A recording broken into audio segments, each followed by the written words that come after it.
참 우리를 가슴 아프게, 특별히 대한민국의 아버지들을 가슴 아프게 한 초등학생의 일기 내용이 있습니다. 엄마가 있어 좋다. 나를 예뻐해 주셔서. 냉장고가 있어 좋다. 나에게 먹을 것을 주어서. 강아지가 있어 좋다. 나랑 놀아주어서. 그런데 아빠는 왜 있는지 모르겠다.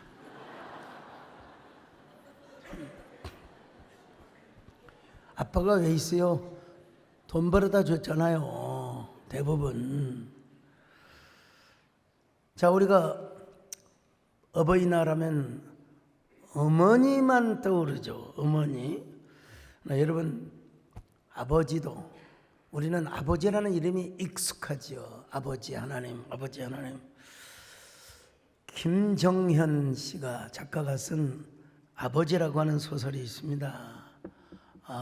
90년대에 나온 책인데 제가 다 읽었어요.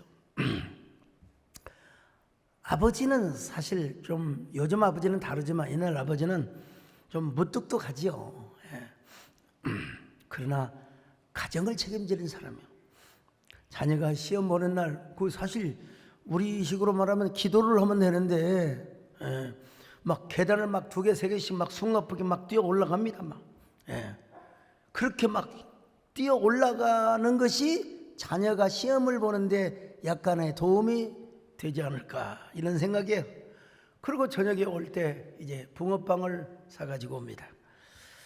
네, 아버지가 암 진단을 받아요. 캔서. 그냥 그 소설을 보면 그냥 도서관에 가서 암에 대한 모든 걸 다, 그러면서 이제 죽음을 기다리고 있는데, 내가 이제는 가족을 위해서 해줄 게 아무것도 없구나. 나 자신이 가족들에게 짐이 되어주진 않을 것인가. 아버지라고 하는 존재를 잘 묘사하죠. 그때 가시고기 이런 것들이 나오고 하면서. 그러니까 우리가 어쨌든 우리 아버지, 어머니가 살아계실 적에 잘 모셔야 된다. 그러면 하나님께서 복을 주시고 은혜를 주신다는 거예요. 자, 에베소서 6장 2절로 3절입니다. 시작. 내 아버지와 어머니를 공경하라. 이것은 약속에 있는 첫 계명이니 이로써 내가 잘되고 땅에서 장수하리라. 자, 여러분, 복뿐만 아니라 우리가 가정에서 또 우리 일상에서 사소한 일로 인하여 우리가 보람을 느끼게 된다는 것입니다. 여러분이 누구를 통해서 자랐습니까? 여러분, 분명히 어머니가 돌아가시고 아버지가 돌아가셨고 간에 그분들에 의해서 여러분이 태어났고 가정을 이루게 되었단 말이죠.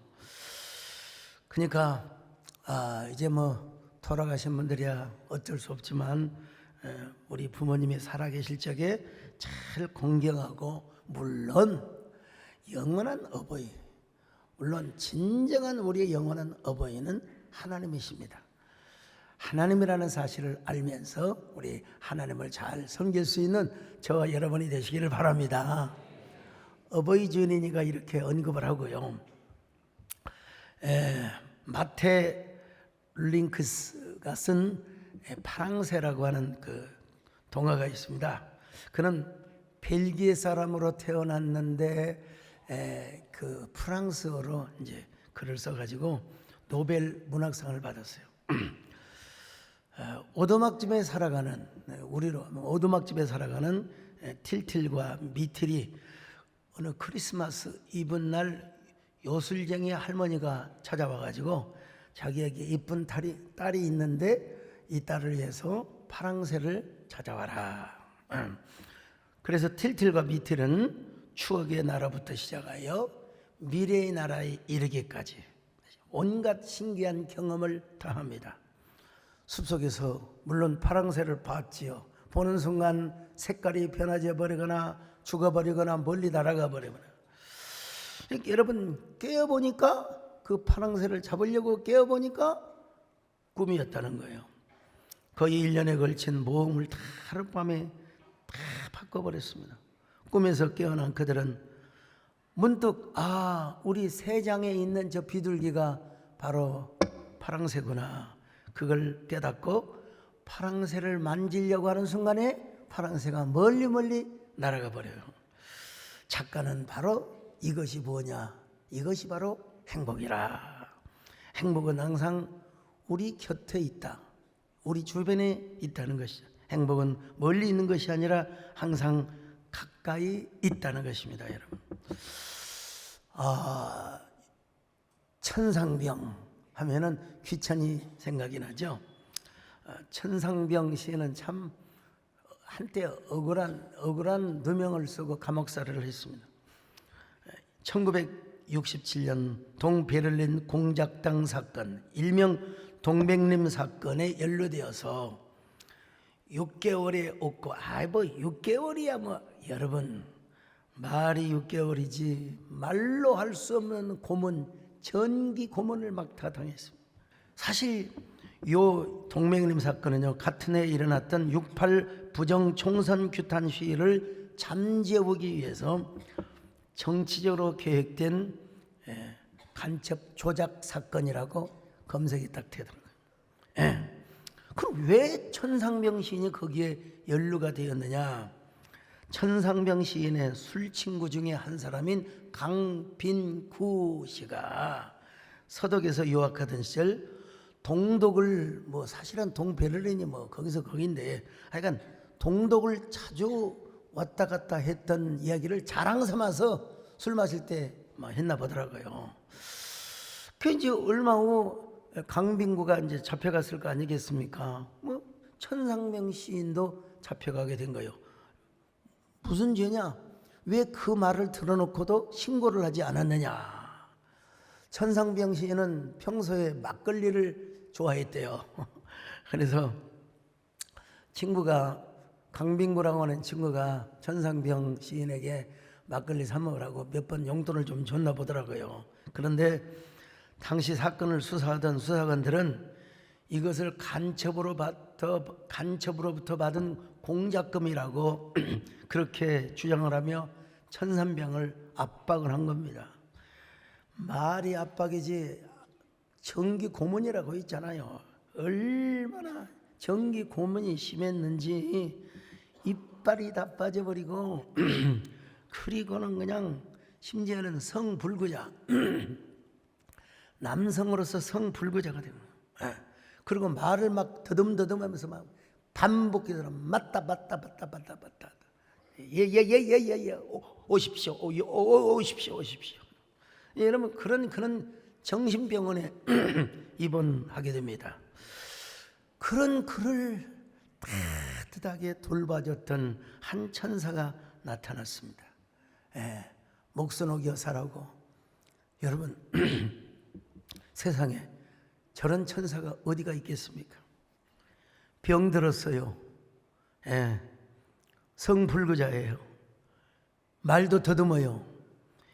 이빨도 다 빠지고 정신도 때로는 흐리흐리한 사람과 결혼을 해주는 천사가 세상에 참 그렇게 우리 기침을 자주 하신지 모르겠어요. 앞에서 옆 사람 보시고 조용히 인사하세요. 하늘에서 천사가 실종되었다고 하더니 옆에 앉아 계시네요. 아이고 참. 여러분 천상병 시인은요 원래는 이제 가톨릭 성당을 다니다가 1981년도쯤에 개신교로 개종을 하여 연동교회를 다녔다고 합니다. 그런 환경에서도 천상병 시인은 단 한 번도 불평을 해본 적이 없다는 거예요. 자기는 8가지 이유로 나는 절대로 행복한 사람이다 이렇게 고백을 했다는 겁니다. 첫째는 아내가 찻집을 경영해서 생활이 걱정이 없어서 행복하고, 둘째는 자기는 서울대학을 다녔으니 배움에 부족함도 없고, 셋째로 시인이니 명예욕도 충분하고, 넷째는 이쁜 아내가 있으니 여자 생각도 없고, 다섯째로 아이가 없으니 뒤를 걱정할 필요도 없고. 아이고 여섯 번째로 집도 있으니 얼마나 평안한가. 일곱 번째는 바람직한 얘기는 아닙니다. 막걸리를 좋아하는데 아내가 다 사다 주니 무슨 불평이 있겠는가. 여덟 번째로 더구나 하나님을 굳게 믿으니 우주에서 가장 강력한 분이 나의 빼기 되시니 무슨 불평을 한단 말인가. 이거 제가 백립이 소용없어요. 자, 영상을 한번 보세요. 저거에서 제일 행복한 사나이다. 아내가 사적을 경영해서 생활에 걱정이 없고 대학을 나와서 떠났으니 배움에 부족도 없고 지인이 명예욕도 충분하고 이쁜 아내니 여자 생각도 없고 아이가 없으니 일을 걱정할 필요도 없고 집도 있으니 얼마나 편안한가. 막걸리를 좋아하는데 아내가 다 사주니 무슨 불평이 있겠는가. 더구나 하나님을 굳게 믿으니 이 우주에서 가장 강력한 분이 나의 되시니 무슨 불행이 온단 말인가. 여러분, 막걸리를 좋아한다. 이걸 우리가 꼭 이렇게 뭐 예찬할 필요는 없지만은 그럼에도 불구하고 그는 하나님을 섬겼어요. 오늘 박영호 집사님 간증하는 모습을 보더니 유성근 장로님이 뭐라고 한 줄 아세요? 지금은 술 끊었다고 했잖아요. 근데 딱 얼굴을 보더니 옛날에 술 많이 잘 먹게 생겼다. 그 얘기를 얼굴을 보더니 술을 잘 먹게 생겼다. 자, 그런데 여러분, 저는 술을 절대 못 마시지만 사람이 술을 마시면 굉장히 단순해져요. 순수해져요. 여러분, 천상명 같은 사람이 만약에 술을 마셨으면 더 순수함이 넘쳤겠죠. 그러니까 이런 시를 썼어요. 귀천이라는, 참 아름답기도 하고 낭만적인 시죠. 나 하늘로 돌아가리라. 새벽빛과 닿으면 쓰러지는 이슬 더불어 손에 손을 잡고 나 하늘로 돌아가리라. 노을빛 함께 단둘이서 기슭에서 놀다가 구름 손짓하면은 나 하늘로 돌아가리라. 아름다운 이 세상 소풍 끝나는 날 가서 아름다웠다고 말하리라. 사실 그 시적으로 볼 때, 문학상으로 볼 때 뭐 깊은 어떤 은유나 함축 이런 부분이 좀 떨어져요. 사실 고백적인 이런 시예요. 그럼에도 불구하고 그런 그가 썼으니까 순수하게 다가오는 거죠. 이상하게 낯설게 해가지고 막 이상하게 쓰면은 그건 시답지 않은데 천상명스러운 시란 말이죠. 자, 우리가 이런 시를 생각하면 우리는 이제 이런 고백이 떠올라야죠. 내 인생 여정 끝내요 강 건너 언덕 이를 때 하늘 문 향하여 나는 말하겠습니다. 예수님이 나를 인도하셨다고. 내 인생 여정 끝내요 강 건너 언덕 이를 때 하늘 문에 말하리. 예수 인도하셨네. 매일 발걸음마다 예수 인도하시네. 나의 무거운 저짐을 모두 벗고 하는 말 예수 인도하셨네. 그런 의미에서 리처드 칼슨이라고 하는 분이 Stop Thinking, 사실 저 간단한 겁니다. 내용이 기억하기조차 싫은 모든 나쁜 기억들 생각하지 말라는 거예요. 그것을 생각하면 생각할수록 우울증이 생기고 우울이라고 하는 깊은 암울한 구덩이에 빠져서 헤어나올 수 없다는 것입니다. 이 책을 쓴 저자가 뭐라고 얘기하느냐.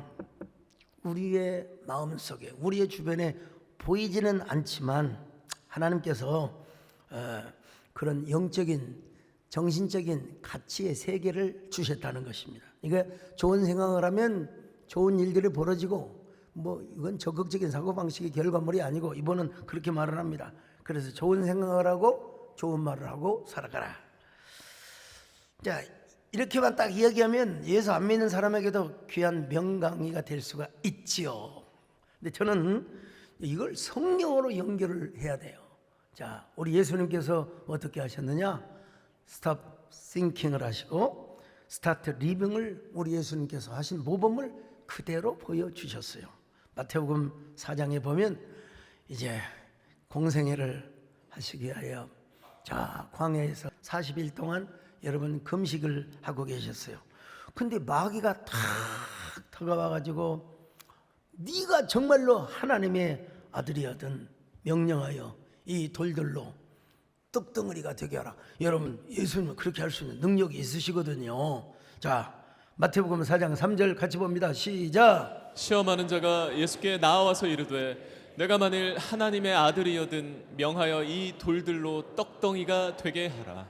여러분 예수님은 그런 생각 조금도 하지 않았어요. 예. 전혀 그런 생각 따위 하지 않고 뭐라고 말씀하셨어요? 사람이 떡으로만 사는 것이 아니라 하나님의 입으로부터 나오는 말씀을 먹고 살아야 된다. 4장 4절입니다. 시작. 예수께서 대답하여 이르시되 기록되었을 때 사람이 떡으로만 살 것이 아니요 하나님의 입으로부터 나오는 모든 말씀으로 살 것이라 하였느니라 하시니. 그러더니 여러분 성전 저 위에 꼭대기로 예수님을 데려가 가지고 뭐라고 하느냐? 만일 네가 하나님의 아들이거든 여기서 뛰어내려라. 그러면 하나님의 사자들을 보내어서 너를 받들어 줄 것 아니냐?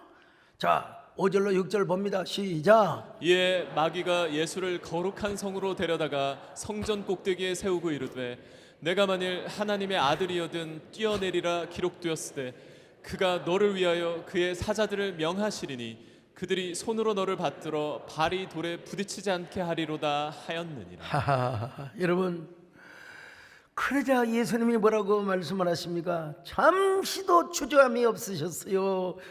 주 너희 하나님을 시험하지 말아라. 자 마태복음 4장 7절입니다. 시작. 예수께서 이르시되 또 기록되었을 때 주 너의 하나님을 시험하지 말라 하였느니라 하시니. 야, 여러분 주 너희 하나님을 시험하지 마라.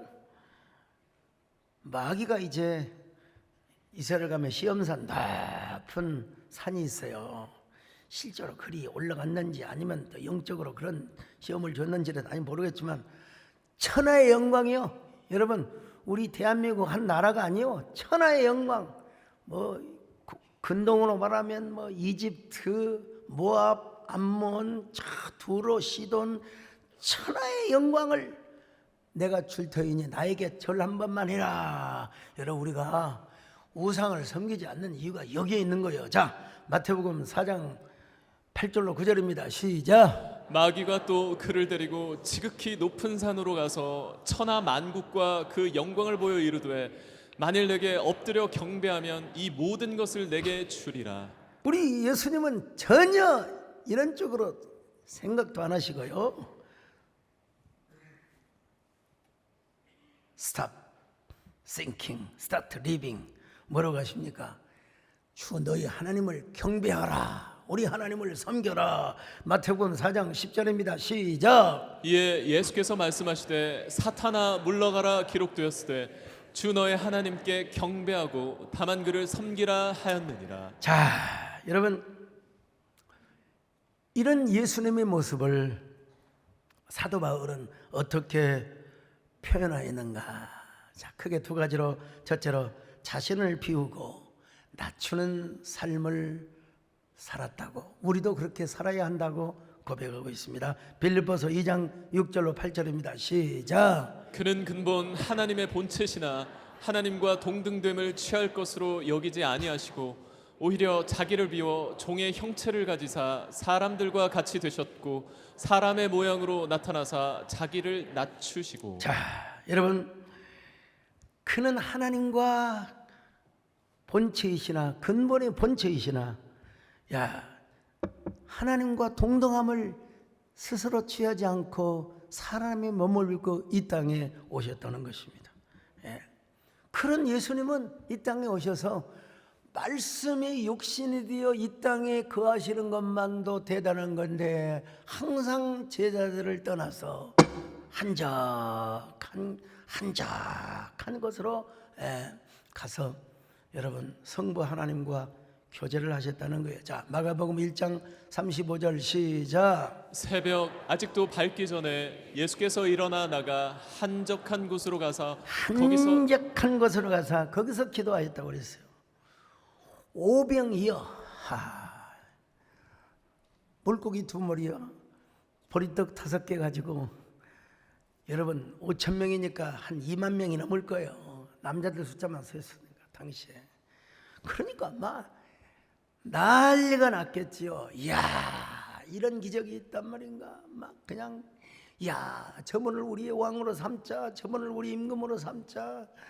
그때 여러분 예수님은 싹 어디론가 사라져서 여러분 아버지 하나님과 교제를 하고 있었다는 거예요. 자, 요한복음 6장 24절 25절 시작. 무리가 거기에 예수도 안 계시고 제자들도 없음을 보고 곧 배들을 타고 예수를 찾으러 가버나움으로 가서 바다 건너편에서 만나 랍비여 언제 여기 오셨나이까 하니.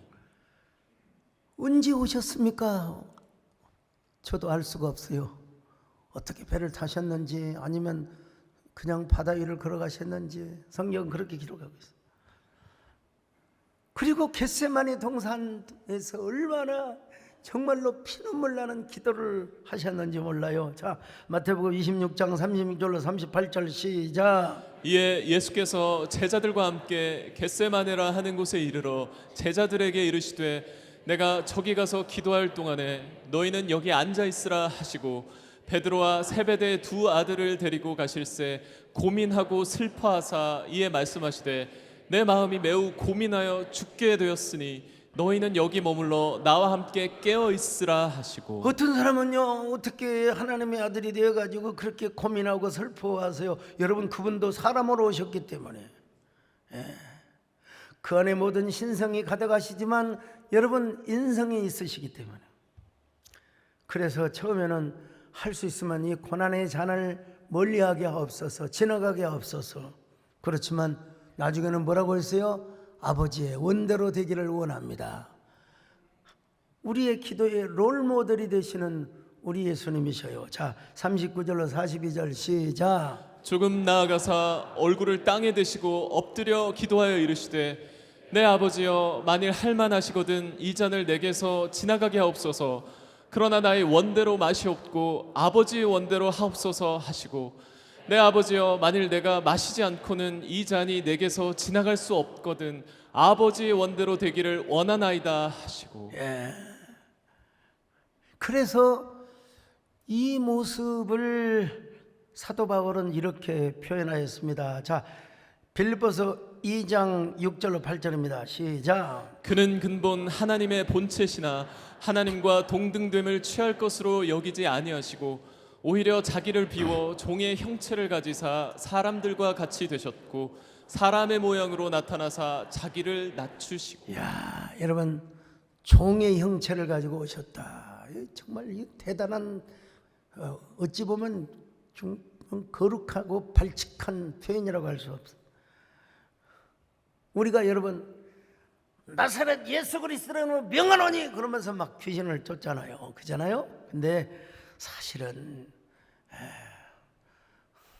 나사렛이란 말은 사실은 시골이란 말입니다. 나사렛. 물론 나사렛 하면은 나지르에서 나와서 뭐 여러 가지 복잡한 관계가 있어요. 그렇지만 해도 그 바리새인들 서기관들이 볼 때는 나사렛은 이제 시골뜨기라고 생각하는 거예요. 그리고 예수님의 직업 목수 겸 석수 카펜터라고 할 수 있죠. 탄생 시절부터 어디에 두어 있느냐? 그 맨살의 아기가 구유에 있네. 이거야말로 뭐냐? 예수 그리스도의 자기 비하. 다른 말로 말하면 유식한 말로 케노시스였다 이 말이에요. 케노시스.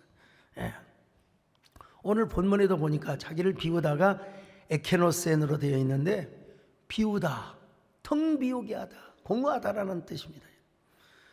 예.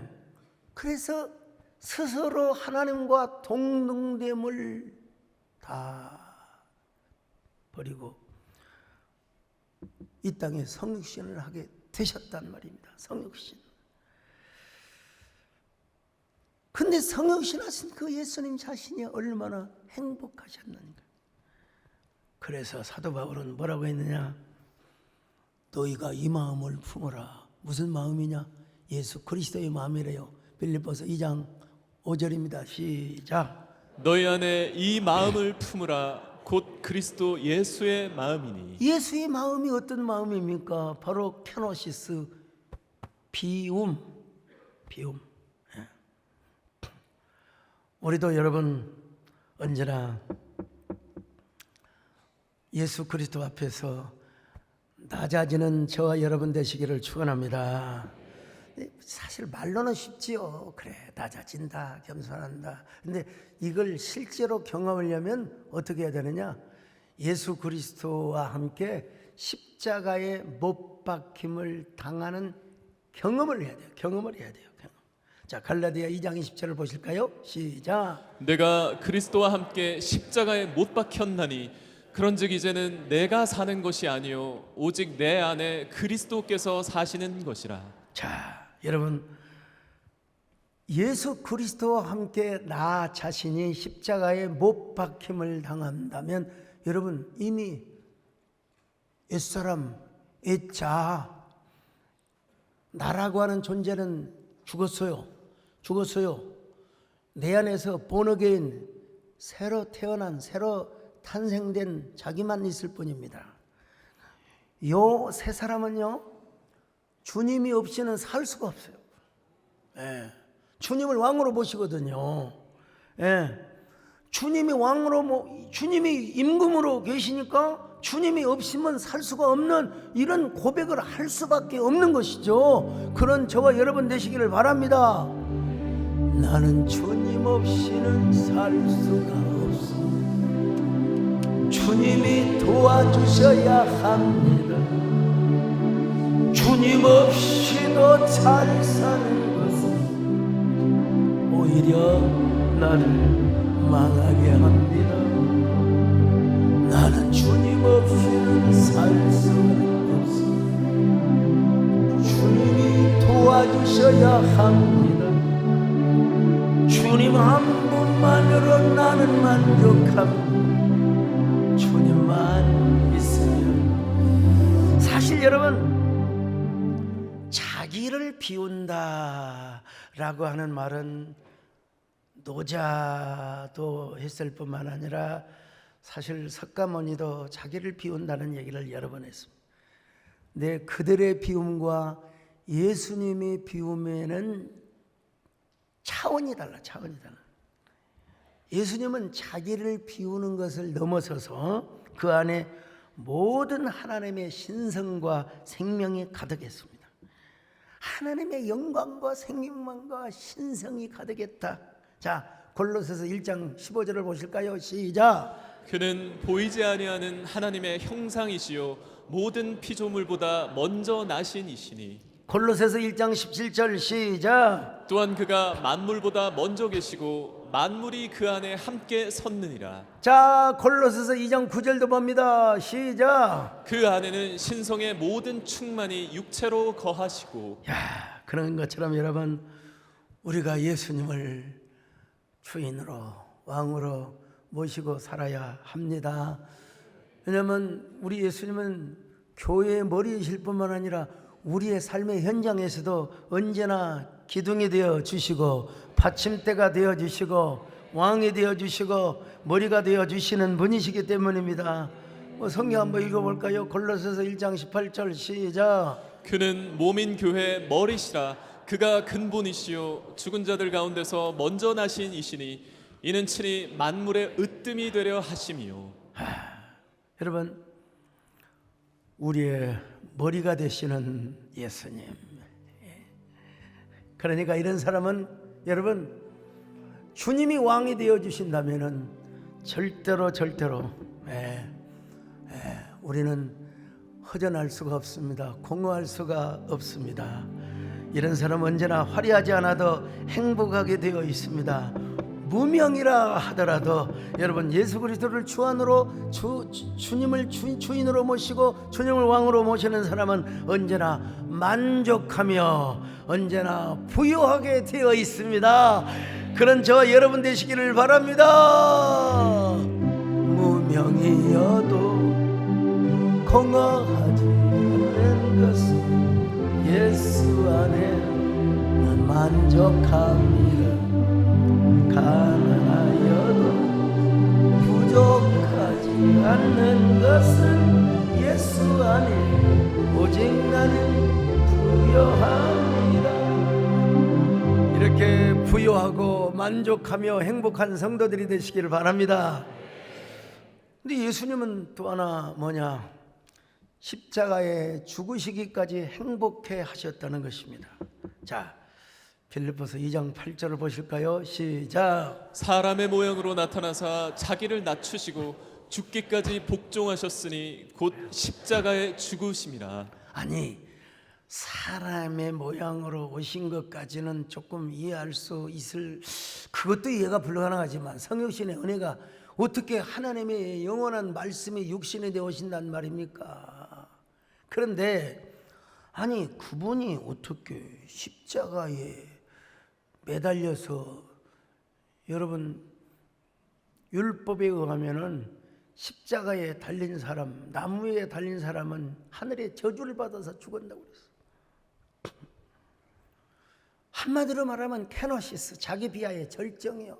절정. 그래서 예수님께서도 이 십자가의 고통이 너무 고민스러웠고 걱정스러우셨어요. 그러나 그 생각을 뭐라고 그랬어요? Stop thinking. 멈추셨다고 그랬어요.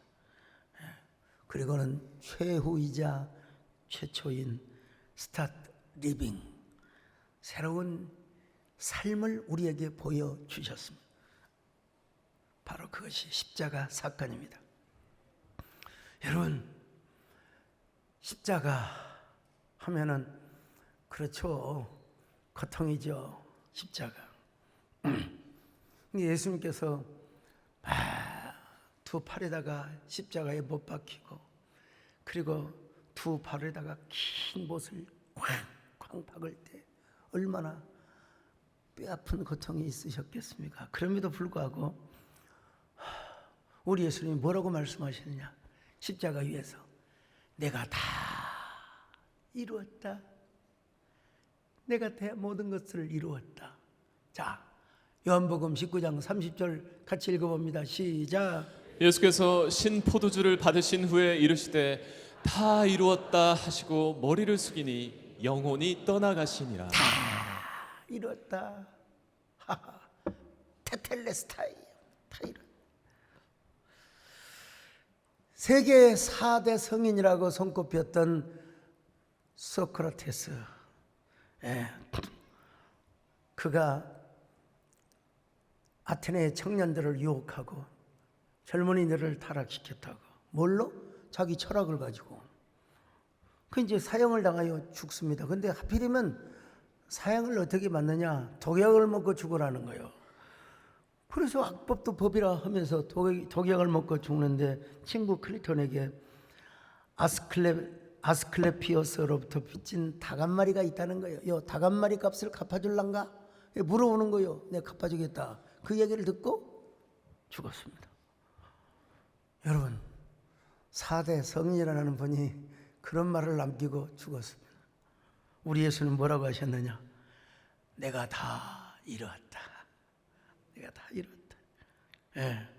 근데 여러분, 오늘 성경에 보니까 그 사건 때문에 오히려 예수님의 이름을 높여주시고, 여러분, 예수님의 이름을 지극히 높고 뛰어난 이름으로 높여주셨다. 하늘에 있는 자나 땅에 있는 자나 또 땅 아래에 있는 자나 할 것 없이 다. 빌립보서 2장 9절로 10절을 보시겠습니다. 시작. 이러므로 하나님이 그를 지극히 높여 모든 이름 위에 뛰어난 이름을 주사 하늘에 있는 자들과 땅에 있는 자들과 땅 아래에 있는 자들로 모든 무릎을 예수의 이름에 꿇게 하시고 모든 입입니다. 땅에 있는 자든지 땅 아래에 있는 자든지 하여간 모든 입, 파사 글로사라는 표현을 썼어요. 자, 빌보서 2장 11절 시작. 모든 입으로 예수 그리스도를 주라 시인하여 하나님 아버지께 영광을 돌리게 하셨느니라. 여러분, 성경에 보니까 땅 아래에 있는 자들까지 포함을 하고 있어요. 땅 아래에 있는 자들까지. 그러니까 제가 보기에는 그런다고 해서 뭐 천국에 가고 그럴 일은 없지만은 이제 만유의 통치자가 나중에 안 거야. 나중에 지옥 가고 나서 아하 그랬구나. 저래서 저렇게 세댄맨이고 저렇게 열심히 다녔구나.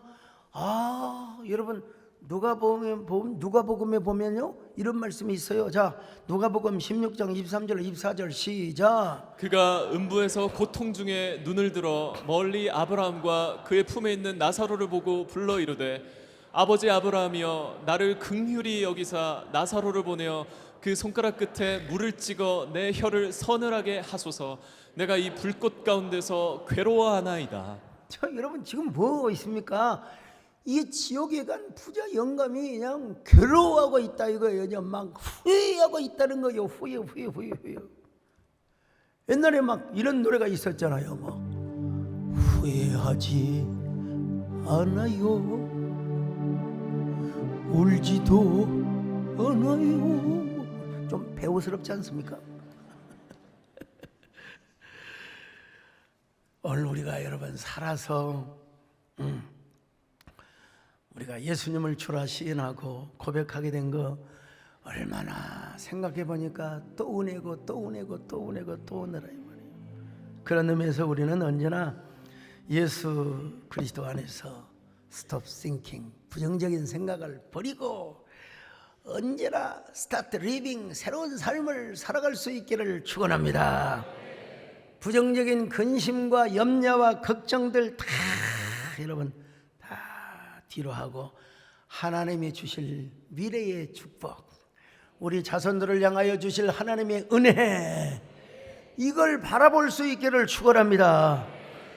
예수님에게는 무한한 보물이 있어요. 자, 골로새서 2장 3절입니다. 시작. 그 안에는 지혜와 지식의 모든 보화가 감추어져 있느니라.